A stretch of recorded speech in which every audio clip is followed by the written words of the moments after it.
আর আমি যে স্ট্রবেরি গাছে যে খাবার হিসাবে যে লিকুইড তরলটা দেবো, এটা হচ্ছে আমার কাছে রয়েছে চাল ধোয়া জল। যে চালটা আমি প্রথমকার যে জলটা ধোয়া, সেই জলটা আমি নিয়েছি।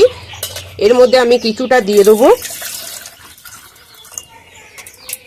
তার মধ্যে এখানে আমার দেখুন, এখানে আছে এটা রসুন পেস্ট করা জল। আমি এখানে 7 থেকে 8টা রসুন নিয়েছি, দিয়ে সেটা 1 কাপ জল দিয়ে সেটা আমি ব্লেন্ডারে পেস্ট করে নিয়ে এটা 3-4 দিন রেখে দিয়ে আমি এটা সমস্ত রকম গাছে সপ্তাহে সপ্তাহে প্রয়োগ করি। সপ্তাহে একবার করে এটা প্রয়োগ করলে গাছের এটা দিলে বন্ধুরা এটা রোগ প্রতিরোধ হবে, আর কোনো রকম পোকামাকড়ও হবে না। এর মধ্যে প্রচুর পরিমাণে পটাশিয়ামও আছে, ফসফরাস আছে, ক্যালসিয়াম আছে। তা এর মধ্যে আমি এটা কিছুটা দিয়ে দেবো, অল্প করে দিয়ে দেবো।